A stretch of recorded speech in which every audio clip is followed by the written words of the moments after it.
Tricycle na binangga ng truck, dalawang sugatan, driver ng truck tumakas sa Dinalupihan, Bataan. Detalye na balita mula kay Danny Kumilang, RH37. Danny, good morning. Isang insidente ng hit and run ang naiulat sa Barangay Tukop, Dinalupihan, Bataan kung saan nasangkot ang isang Honda TMX 155 na tricycle na minamaneho ito ng edad na 17 anyos na may backride na kapwa 17 anyos. Binangga sila ng isang Isuzu NHP Flexi truck na kasalukuyang pinaghahanap matapos tumakas sa pinangyarihan ng aksidente.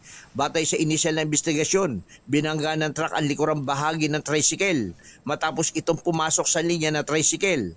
Nangyari ang insidente habang patungong Dinalupihan ang tricycle at kabaligtaran direksyon naman ang tinatahak ng truck. Nasugatan ang backride ng tricycle sa kaliwang tuhod, ganun din ang driver nito.